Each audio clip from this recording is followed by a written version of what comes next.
Yes. नमस्कार, सत श्री अकाल, आदाब। हमारे साथ आज लीना शर्मा जी हैं। मैं डॉक्टर सुशील कोत्रू हूँ। मैं मैक्स सुपर स्पेशलिटी हॉस्पिटल में Max endocrine diabetes and obesity care centre में Max endocrinology department head of ऑफ डिपार्टमेंट हूँ। लीना शर्मा जी हमारे यहाँ डिपार्टमेंट में diabetes educator, counsellor and dietitian के इसमें हैं, डिपार्टमेंट में एज काम कर रही है। मैडम, हाइपोग्लाइसीमिया जो एक इम्पॉर्टेंट कॉम्प्लिकेशन है डायबिटीज़ मैनेजमेंट के का ट्रीटमेंट के का मोडालिटी में रूप में आ जाती हैं पेशेंट की कॉम्प्लिकेशन में। जब हमारे पास पेशेंट्स आ जाते हैं या घर पे वो ट्रीटमेंट जब करते हैं डायबिटीज़ का, एक सीरियस कॉम्प्लिकेशन है जिससे पेशेंट बहुत ज़्यादा डरते हैं और इसकी वजह से ट्रीटमेंट स्टॉप कर देते हैं। हाइपोग्लाइसीमिया का एक, अगर हम हिंदी में अनुवाद करेंगे, पंजाबी में बोलेंगे, जब खून में शुगर का लेवल ज़्यादा डाउन हो जाता है, नॉर्मल लेवल से ज़्यादा डाउन होने को हम हाइपोग्लाइसीमिया बोलते हैं। तो इसके क्या कारण हैं और खून में शुगर लेवल डाउन होने से पेशेंट के क्या लक्षण होते हैं, इमरजेंसीज किस तरह की हो जाती हैं और इसका कैसे कंट्रोल किया जाए, इसका क्या उस टाइम इमरजेंसी में कैसे ट्रीटमेंट किया जाए और क्या वजह है, क्या वजूहात हैं जिसकी वजह से हाइपोग्लाइसीमियाज हो जाते हैं।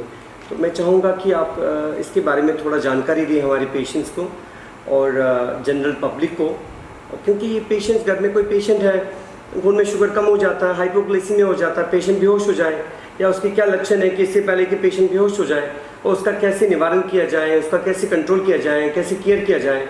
और मैं चाहूँगा आप पहले रोशनी डाली जाए और फिर मैं थोड़ा सा उसमें एड ऑन क्या किया जाए, तो मैं थोड़ा सा उस पर एड ऑन कर सकता हूँ। तो पेशेंट आप बहुत ज़्यादा डरे हुए हैं हाइपोग्लाइसीमिया कॉम्प्लिकेशन से, तो मैडम आप थोड़ा बताएं पेशेंट को। बिल्कुल। तो अपनी अज की क्वेरी है कि अगर शुगर का लेवल खून के नॉर्मल नालों ज़्यादा डाउन चला जाए, यानी कि अगर 70 मिलीग्राम पर डेसीलीटर नालों शुगर का लेवल घट चला जाए या शुगर डाउन चला जाए, तो उदों किवें पता चलेगा तो उदों करना की चाहिए है। तो शुगर का लेवल जो भी 70 तो डाउन चला जाएगा, 70 तो घट हो जाएगा, चाहे वो 50 है, 55 है, 40 है, 60 है, तो उदों पता किवें चलेगा। सब तो पहला तो ये कुछ सिम्पटम आएंगे, कुछ लक्षण होएंगे। सिम्पटम्स की हो सकते हैं। सब तो पहला सिम्पटम है कंपन होना। ऐदा लगेगा कि हाथ पैर कंबने शुरू हो रहे हैं, ठीक है, या धड़कन बढ़नी शुरू हो रही है, पैल्पिटेशन हो सकती है, या फिर नॉर्मल नालों ज़्यादा पसीना आना। नॉर्मल पसीना नहीं, नॉर्मल नालों ज़्यादा पसीना यानी कि परस्पिरेशन होना। ये सिम्पटम्स हो सकते हैं पेशेंट के विच अगर शुगर नॉर्मल नालों यानी कि 70 तो अगर नीचे चला जाएगा।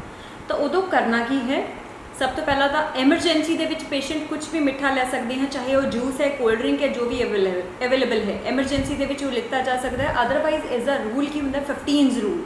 काफ़ी पेशेंट देखे कि वो की करते हैं, दवाइयाँ बंद करके पूरा दिन मिठाई खाते रहने हैं या मिठाई खाए जाएंगे, जिस नाल कि 400, 500 या 600 करके हॉस्पिटल के विच उन्होंने एडमिट होना पै जाता है। तो ये 15 का रूल होंगे, 15 का रूल। तो 5 ग्राम के 3 चम्मच तुसी ले सकते हो। 5 ग्राम का 1 चम्मच अंगूठे के साइज़ का होएगा, अपने घर के चम्मच जोड़े होंगे वो वड्डे होंगे हैं। तो 3 चम्मच छोटे छोटे 15 ग्राम के हो गए। 15 ग्राम चीनी या ग्लूकोज 1 गिलास पानी के विच घोल के नाल दी नाल पेशेंट को दिता जा सकता है। 15 मिनट तो बाद दोबारा तो शुगर चेक करना ज़रूरी है कि शुगर का लेवल 70 तो वधिया कि नहीं वधिया। अगर शुगर का लेवल हाले भी 70 तो घट है तो दोबारा मिठा दिता जा सकता है। अगर शुगर का लेवल खून के विच अपने 70 तो ज़्यादा आ रहा है, जिमें 80 है, 90, 100, 110 या इससे ज़्यादा है, तो उदों कोई ठोस चीज़ खाने ली देनी है या अन्न वाली कोई चीज़ दे सकते हो, जिमें ब्रेड, बिस्किट, रोटी, रस या ऐसा कुछ दोगे जिस नाल कि शुगर खून के विच स्टेबल हो जाए और दोबारा डाउन ना आए, ठीक है। तो कुछ कंडीशन के विच की होंगे, कई बार पेशेंट्स इग्नोर कर देंगे कि कोई गल नहीं, कई बार घर तो बाहर होंगे कि थोड़ी देर तक घर पहुँच जावांगे, या इग्नोर कर देंगे, उदों शुगर का लेवल खून के विच ज़्यादा डाउन भी चला जाता है। या कुछ पेशेंट के विच कई बार सिम्पटम्स नहीं भी आते ज़्यादा, जिन्होंने हाइपोग्लाइसीमिया होंदा है, तो उदों शुगर का लेवल 20-25 भी पहुँच जाता है, जिस करके पेशेंट को झटके आ सकते हैं या बेहोशी हो सकती है।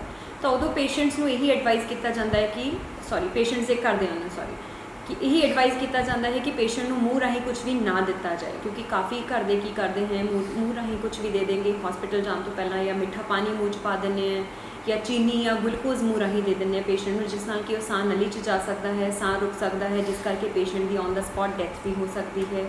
या फिर ਸਾਹ ਰੁਕਣ ਕਰਕੇ ਲੰਗਸ ਦੇ ਵਿੱਚ ਮਿੱਠਾ ਪਾਣੀ ਜਾਣ ਕਰਕੇ ਕਈ ਵਾਰੀ ਨਿਮੋਨੀਆ ਵੀ ਹੋ ਸਕਦਾ ਹੈ, ਉਸ ਬਾਰੇ ਤੁਸੀਂ ਥੋੜਾ ਜਿਹਾ ਦੱਸ ਸਕਦੇ ਹੋ ਸਰ? तो पहली बात तो मैडम आपने कहा कि हाइपोग्लाइसीमिया खून में शुगर की मात्रा नॉर्मल से कम होना ये तब होता है जब खून में शुगर की मात्रा 70 मिलीग्राम पर डेसीलीटर से कम हो जाए बिल्कुल। और शुगर लेने पे सिम्टम्स नॉर्मल हो जाएं। और केड़ी सिम्टम्स आते हैं? शरीर में कंपा छट जाना, दिल की धड़कन बढ़ जाना और मुड़का आ जाना, पसीना आ जाना। मैं थोड़ा पंजाबी में बोल रहा हूँ, थोड़ी पंजाबी कम आ जाती है पर फिर भी मैं कोशिश कर रहा हूँ।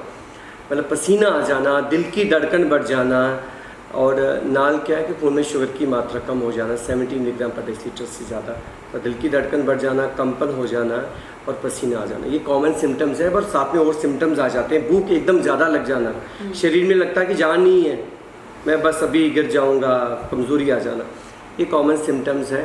ये कॉमन सिम्टम्स हर किसी पेशेंट में नहीं आते। कोई अगर घर में कोई ओल्ड एज आदमी है तो उसके सिम्टम्स डिफरेंट आ सकते हैं, सुस्त हो जाएगा, कन्फ्यूजन में चला जाएगा, उल्टी शुल्टी बातें कर सकता है, हाइपर एग्रेसिव हो सकता है। कुछ पेशेंट्स ऐसे होते हैं हाइपर होने की वजह से कुछ गलत बातें भी बोल सकता है, हाइपर एग्रेसिव होके हाथ पैर भी मार सकता है, थप्पड़ भी मार सकता है किसी को और गलत बातें भी कर सकता। तो ये हमें दिमाग में रखना है कि ऐसे भी पेशेंट्स हो जाते हैं, एग्रेसिव भी एग्रेसिव नेचर आना स्टार्ट हो जाता है, तो ये सिम्टम्स भी आ सकते हैं। और ओल्ड एज पेशेंट है, कोई ओल्ड एज में है तो वो सुस्त हो जाते हैं, एबनॉर्मल बातें कर सकते हैं, डिप्रेस हो जाते हैं, तो ऐसे सिम्टम्स भी आ सकते हैं। अगर उस टाइम हमने इंटरवीन नहीं किया शुरुआत में, पेशेंट को हमने ग्लूकोज पानी नहीं लिया, पेशेंट ने जैसे मैडम ने कहा रूल ऑफ 15 है, 3 छोटी चम्मच ग्लूकोज के घर में अगर है पानी विच घोल के पीना है, 15 मिनट बाद वापस शुगर चेक करना है। वैसे हर किसी शुगर पेशेंट को अपना ग्लूकोमीटर आजकल 1000-1500 में आता है रखना चाहिए, शुगर चेक करना चाहिए। ग्लूकोज कम है तो वापस 15 ग्राम ग्लूकोज पीने हैं, 3 छोटे चम्मच पानी विच घोल के पीना है। 15 मिनट बाद शुगर चेक करना, फिर भी डाउन है तो 3 चम्मच घोल के और पीना है। तो अगर पेशेंट 15 मिनट बाद भी ठीक नहीं होता तो और रिपीट कर सकते हो। तो मीन्स रूल ऑफ 15 क्या होता है? शुगर आपने चेक किया ग्लूकोमीटर से 70 मिलीग्राम पर डेसीलीटर से कम है, 3 छोटे चम्मच ग्लूकोज के, 3 छोटे 5 मीन्स 15 ग्राम ग्लूकोज के पी लिए। 15 मिनट बाद वापस चेक किया ग्लूकोमीटर से, अपने पास मशीन होनी चाहिए, फिर भी ग्लूकोज कम है, फिर वापस रिपीट किया आपने 3 छोटे चम्मच, means rule of 15, 15 gram glucose. 15 minute बाद चेक करो, फिर भी शुगर कम है, फिर 15 ग्राम ग्लूकोज हो, तो अगर तो पेशेंट ठीक हो जाएगा। और नाल की है कि सॉलिड देने की लोड़ है, क्योंकि ग्लूकोज का की फ़ायदा है कि छेती खून में शुगर का लेवल स्टेबल होगा, पर ग्लूकोज का असर छेती भी आएगा, छेती खत्म हो जाएगा। नाल की है कि सानू पेशेंट को जैसे ठीक हो जाएगा तो सानू स्नैक्स देने पड़ेंगे। स्नैक्स में ब्रेड दे दो, फ्रूट दे दो, कुछ भी खाने के लिए दो, क्योंकि ग्लूकोज का असर छेती कम हो जाएगा तो सानू सॉलिड स्नैक्स देने पड़ेंगे। एक तो ये चीज़ है। अगर असी इंटरवीन नहीं करेंगे, पेशेंट को कुछ खाने के लिए नहीं देंगे, तो खून में शुगर का लेवल और डाउन हो जाएगा, 30-40 चला जाएगा। फिर इस टाइम पेशेंट बेहोशी की हालत में जाएगा। जैसे पेशेंट, मैडम ने कहा, पेशेंट को झटके आ सकते हैं और खून में शुगर का लेवल इतना ज़्यादा डाउन हो जाएगा, जब पेशेंट बेहोशी की हालत में जाएगा तो तुसी मुँह से ग्लूकोज नहीं दोगे कि पेशेंट बेहोश है। अगर आप मुँह से ग्लूकोज पाओगे, मुँह से जूस पाओगे, कोल्ड ड्रिंक पाओगे, तो सीधे ये फेफड़ों में जाएगा, क्योंकि पेशेंट बेहोशी की हालत में कोऑर्डिनेट नहीं कर पाएगा कि उनके पेट में जाएगा, वो सीधे फेफड़ों में चला जाएगा, सांस की नली से फेफड़ों में जाएगा। वो रिस्क है, क्योंकि उसे सांस की नली चोक हो जाएगी, ऑक्सीजन बंद हो जाएगा, ब्रेन में ऑक्सीजन नहीं मिलेगा। तो शुगर की डाउन होने की वजह से पेशेंट को खतरा नहीं है, बट ऑक्सीजन की कमी की वजह से ब्रेन डैमेज होगा, या सांस की नली में ग्लूकोज पानी या जूस जो भी तुसी पाओगे फेफड़ों में जाएगा तो फेफड़ों में निमोनिया बनने का खतरा है। सांस की नली चोक होने से ऑक्सीजन कम होगा, उसकी वजह से कॉम्प्लिकेशंस होगी, उसकी वजह से डेथ होने का खतरा है। शुगर डाउन होने से एकदम डेथ नहीं होती। तो बेटर है बेहोशी की हालत में, या शुगर ज़्यादा डाउन हो, पेशेंट बेहोशी की हालत में है, झटके आ रहे हैं, दौरे पड़ रहे हैं, तो ग्लूकोज ड्रिप नाल देना पड़ेगा, आईवी देना पड़ेगा, नली मतलब आईवी ग्लूकोज देना पड़ेगा। तो पास वाले नेड़े जो भी हॉस्पिटल है, नज़दीक में जो भी हॉस्पिटल है, डिस्पेंसरी है, उसमें ग्लूकोज की ड्रिप लगानी चाहिए। तो ये 2 चीज़ें बहुत ज़्यादा ज़रूरी है। हर किसी शुगर पेशेंट में हम एडवाइस करते हैं, जो भी ऐसी दवाइयाँ ले रहे हैं जिसमें शुगर डाउन होने का रिस्क है या इंसुलिन ले रहे हैं, तो हर समय जब बाहर निकलते हैं तो टॉफ़ी या मिश्री या गाड़ी अगर कोई ड्राइव कर रहे हैं डैशबोर्ड के पास कुछ भी ऐसी मीठी चीज़ नाल रखनी ज़रूरी है। तो शुगर डाउन होने के जैसे लक्षण आते हैं, अलामत आते हैं, सिम्टम्स आते हैं, उस टाइम में मीठे का कोई भी इस्तेमाल किया जाए कि इससे पहले कि शुगर ज़्यादा डाउन हो जाए, जिसमें एक्सीडेंट का खतरा है, लाइफ को खतरा है, तो ये चीज़ें इस्तेमाल की जाएँ और ख़ुद की भी लाइफ बचाई जाए और साथ में एक्सीडेंट की वजह से किसी और की लाइफ भी बचाई जाए। और सारे शुगर पेशेंट ਨੂੰ ਇਹੀ ਕਿਹਾ ਜਾਂਦਾ ਕਿ ਆਪਣੇ ਨਾਲ ਕੋਈ ਨਾ ਕੋਈ ਛੋਟਾ ਬੈਗ ਜ਼ਰੂਰ ਰੱਖੋ ਅਗਰ ਤੁਹਾਨੂੰ ਲੱਗ ਰਿਹਾ ਕਿ ਤੁਹਾਡਾ ਖਾਣਾ ਪੀਣਾ ਲੇਟ ਵੀ ਹੋ ਰਿਹਾ, ਕਿਉਂਕਿ ਸ਼ੂਗਰ ਘਟਣ ਦਾ ਮੇਨ ਕਾਰਨ ਇਹੀ ਹੁੰਦਾ ਹੈ ਜਾਂ ਤਾਂ ਅਗਰ ਤੁਸੀਂ ਸਮੇਂ ਤੇ ਖਾਣਾ ਨਹੀਂ ਖਾ ਰਹੇ। ਨਾਰਮਲ ਪਰਸਨ ਦੇ ਅੰਦਰ ਇਨਸੂਲਿਨ ਉਦੋਂ ਬਣੇਗਾ ਜਦੋਂ ਤੁਸੀਂ ਜਦੋਂ ਵੀ ਤੁਸੀਂ ਕੁਝ ਖਾਓਗੇ ਪੀਓਗੇ, ਅਦਰਵਾਈਜ਼ ਨਹੀਂ ਬਣੇਗਾ ਕਿਉਂਕਿ ਆਪਣੇ ਅੰਦਰ ਰੱਬ ਦਾ ਦਿੱਤਾ ਹੋਇਆ ਸੈਂਸਰ ਹੈ। ਲੇਕਿਨ ਸ਼ੂਗਰ ਪੇਸ਼ੈਂਟ ਨੂੰ ਦਵਾਈਆਂ ਜਾਂ ਇਨਸੂਲਿਨ ਪਹਿਲਾਂ ਹੀ ਆਪਾਂ ਬਾਹਰੋਂ ਦੀ ਦੇ ਚੁੱਕੇ, ਅਗਰ ਤੁਸੀਂ ਆਪਣਾ ਖਾਣਾ ਪੀਣਾ ਸਮੇਂ ਤੇ नहीं रखोगे तो ਤੁਹਾਡਾ शुगर डाउन आएगा। ठीक है, तो इसीलिए खाना पीना समय पे रखना ज़रूरी है। अगर फिर भी ਤੁਹਾਨੂੰ ਲੱਗ ਰਿਹਾ कि ਤੁਹਾਡੇ ਕੰਮ ਕਰਕੇ या किसी भी रीज़न करके ਤੁਹਾਡਾ ਖਾਣਾ ਪੀਣਾ ਸਮੇਂ ਤੇ नहीं हो पा रहा, चाहे कोई मीटिंग सी या किसी ਨੂੰ ਮਿਲਣਾ ਸੀਗਾ ਜ਼ਰੂਰੀ ਸੀ, ਤਾਂ ਉਦੋਂ ਆਪਣੇ ਕੋਲ ਕੀ ਕਰੋਗੇ, ਛੋਟਾ ਬੈਗ ਰੱਖੋ, ਉਹਦੇ ਵਿੱਚ ਹਲਕਾ ਫੁਲਕਾ ਕੁਝ ਖਾਣ ਪੀਣ ਦਾ ਕੋਈ ਸਾਮਾਨ ਰੱਖੋ। वैसे एमरजेंसी लिए जिवें डॉक्टर साहब ने कहा कि अपने कोल कोई टॉफ़ी या मिश्री या मिठी चीज़ रखोगे खाण ਲਈ कि ਜਦੋਂ ਵੀ ਤੁਹਾਨੂੰ शुगर डाउन होने का लग रहा पता या सिम्पटम आ रहे हैं तो वो तुसी खा सकते हो एमरजेंसी। इस तो इलावा तुसी अपने कोल की रख रहे हो, ਜਦੋਂ ਤੁਹਾਨੂੰ लगेगा गैप पै रहा खाण ਦਾ या लंच अज डिले हो जाएगा या डिनर डिले हो जाएगा, जिवें रोस्टेड चने हैं, दाल है, वो रख सकते हो अपने पास। एक बॉटल ਦੇ ਵਿੱਚ ਲੱਸੀ ਰੱਖ ਸਕਦੇ ਹੋ ਆਪਣੇ ਪਾਸ, ਜਾਂ ਅਗਰ 5 ਮਿੰਟ ਦਾ ਜਾਂ 10 ਮਿੰਟ ਦਾ ਟਾਈਮ ਹੈ ਤਾਂ ਇੱਕ ਛੋਟਾ ਕੱਪ ਚਾਹ ਪੀ ਸਕਦੇ ਹੋ। ਨਾਲ ਤੁਸੀਂ 2 ਬਿਸਕਿਟ ਲੈ ਸਕਦੇ ਹੋ, ਜਿਵੇਂ ਮੈਂ ਪਹਿਲਾਂ ਤੁਹਾਨੂੰ ਦੱਸਿਆ ਸੀ ਖਾਣ ਪੀਣ ਵਾਲੀ ਵੀਡੀਓ ਦੇ ਵਿੱਚ ਕਿ ਖਾਣ ਪੀਣ ਦਾ ਪਰਹੇਜ਼ ਕੀ ਹੋਣਾ ਚਾਹੀਦਾ ਹੈ। ਜਿਵੇਂ ਹਾਈ ਫਾਈਬਰ ਬਿਸਕਿਟ ਹੋ ਸਕਦੇ हैं, मैरीगोल्ड ਦੇ ਬਿਸਕਿਟ ਹੋ ਸਕਦੇ हैं, या हल्का फुल्का स्नैक हो सकता है, मुरमुरे हो सकते हैं राइस ਦੇ, ठीक है, मखाने हो सकते हैं थोड़े ਜਿਹੇ। ਜਦੋਂ भी खान पीन का गैप पै रहा है 5 मिनट निकाल के तुसी विचों दी खा सकते हो, नहीं तो शुगर डाउन आ सकता है। ये खून में शुगर का लेवल डाउन होने का एक कारण आपने बताया कि खाने पीने में गैप दे देते हैं, बट कुछ और भी कारण है जिसकी वजह से खून में शुगर का लेवल डाउन होता है। और किहड़े कारण है जिस वजह नाल खून में शुगर का लेवल डाउन होता है? यह हाइपोग्लाइसीमिया होता है। क्या क्या और कारण है जिससे शुगर डाउन हो सकता है, नॉर्मल से डाउन हो जाता है? तो सब तो पहला कारण तो यही है कि अगर आप खाना पीना अपना दवाइयाँ के नाल मैच नहीं करते, क्योंकि काफ़ी पेशेंट यही सोचते हैं सिर्फ मिठे का ही परहेज़ है, तो खाना पीना सब तो पहला मैच करना ज़रूरी है।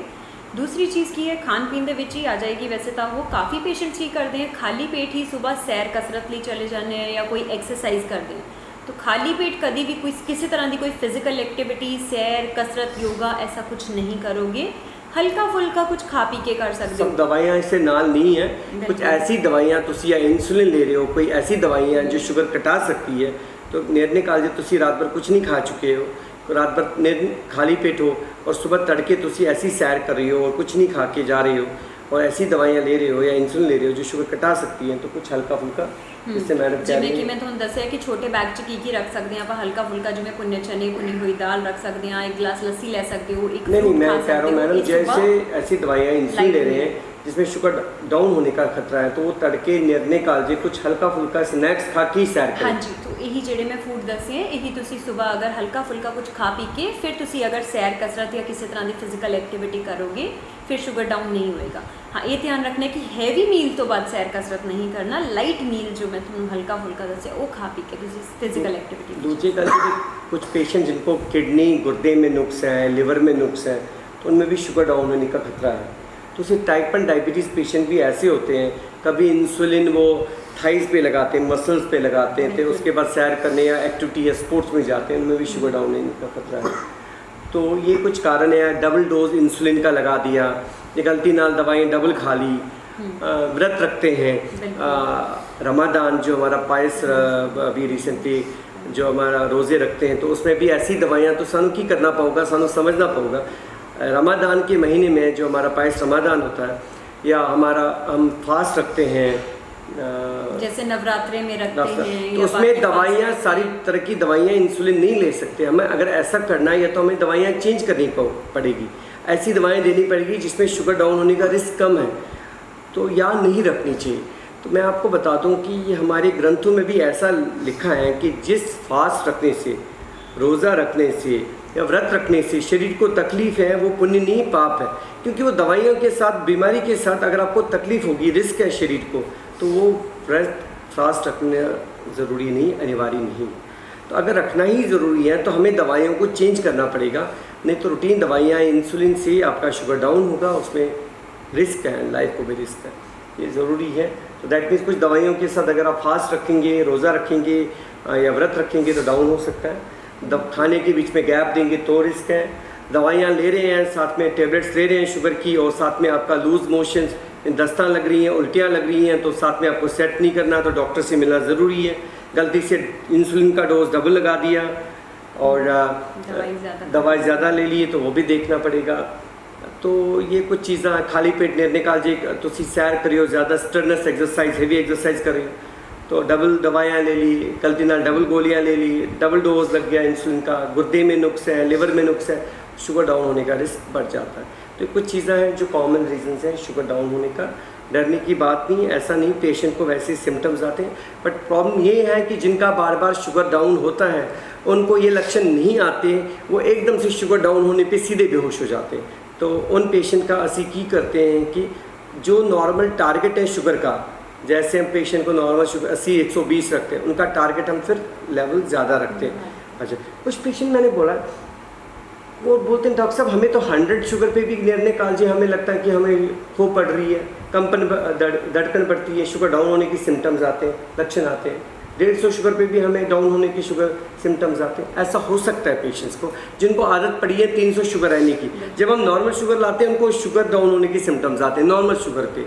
तो उनका क्या करते हैं, पहले हम टारगेट थोड़ा हाई रखते हैं, स्लोली शुगर डाउन लाते हैं। तो ऐसे बहुत कॉमन है, कुछ पेशेंट्स हैं जिनका हाई शुगर रहा है और सारे को हमारे पास आते हैं, जब नॉर्मल शुगर करते हैं, नॉर्मल शुगर पे भी हाइपोग्लाइसीमिया, लो शुगर के सिम्टम्स या लक्षण आते हैं, उनका शुगर स्लोली हम डाउन करते हैं। उनको आदत पड़ी है हाई शुगर रहने की, बट हाई शुगर नहीं रखेंगे क्योंकि उसमें शरीर के ऑर्गन्स अंग खराब हो सकते हैं।